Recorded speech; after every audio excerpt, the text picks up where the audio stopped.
Poprosím světla.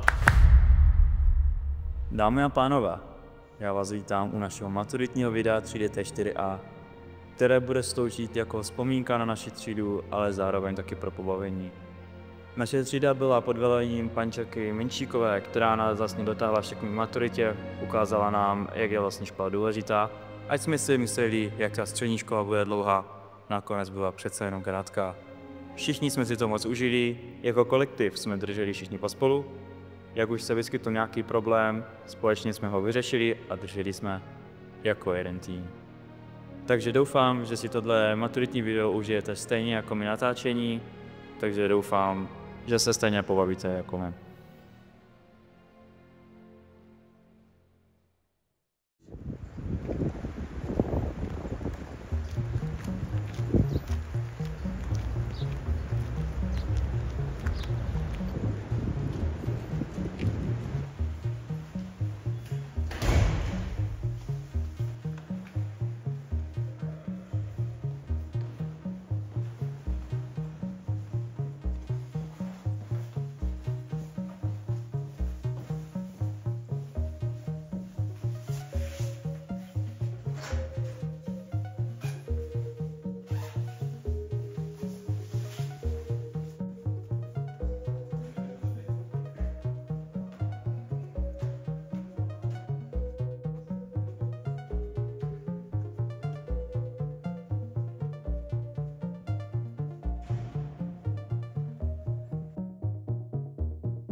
Dobrý den.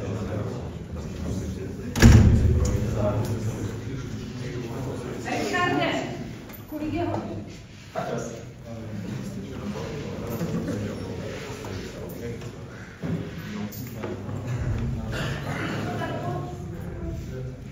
Mám? Asi je to zkušené.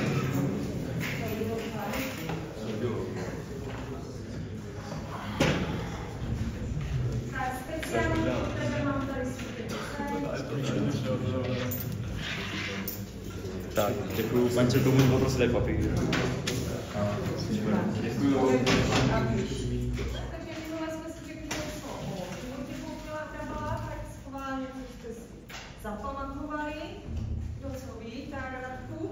Řekla tam si stereotypy. No to určitě. Tu tam najdeme, třeba. Měla rád hospodu zlatého tygra. Výborně, takže hospoda zlatého tygra, pravidelný štamgast, dobře. Něco podstatnějšího pro život Bohumila Hrabala a dílo Marku. Měl hodně zájmu, pracoval třeba na stanici železniční a to jsme abych pozor na to. A třeba ještě... Pozor na to, Richarde! Tak mi to tam obecnej. Tak jsem skončil.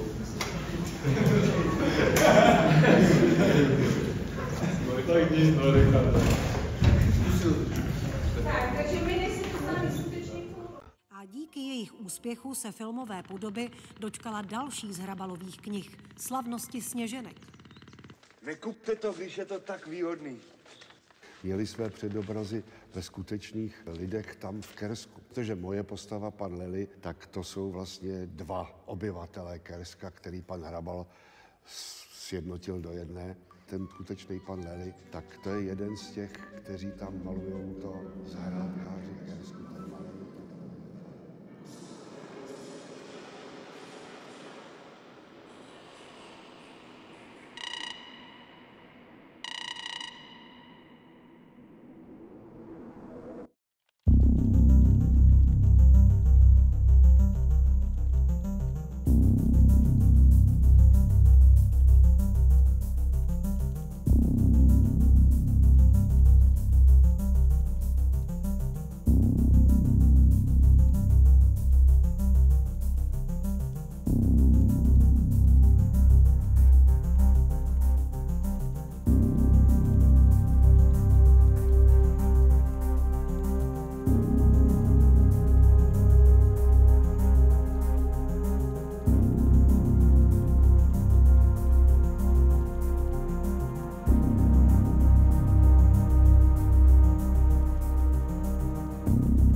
Takže máme 13:50, za 10 minut bude konec, dokončujte své úkoly, ať to stihnete všichni včas.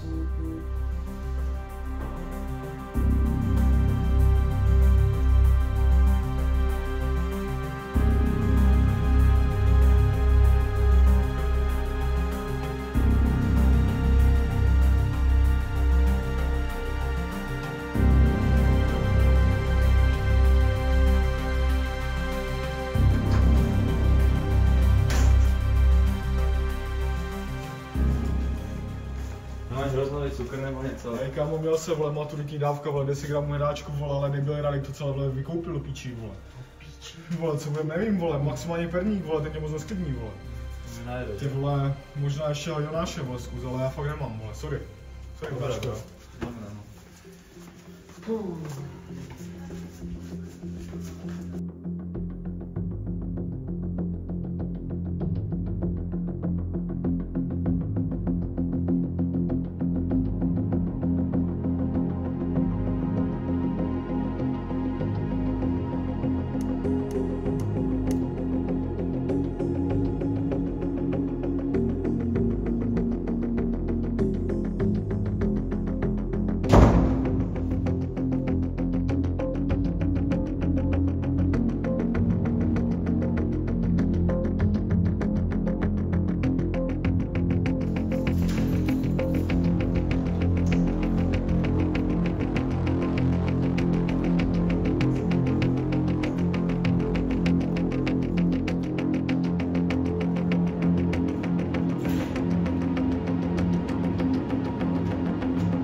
Dobrý den, pane učiteli, někdo s maskou vám ukradl notebook. Je, tak zkuste ho chytit, běžte za ním.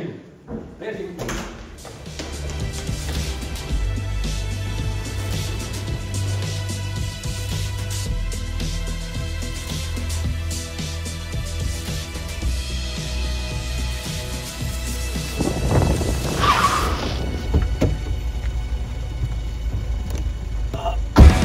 Mám jet?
Jebaný Volkswagen, kurva!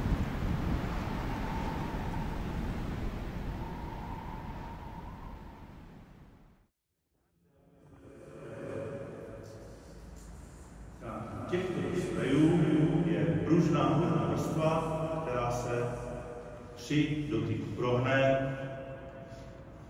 Richarde Merendo, vstávej! Můžeš mi říct, co teďka probíráme? Učivo. Tak pojď k tabuli, pojď mi to tady zopakovat na známky. Vezmi si sešít.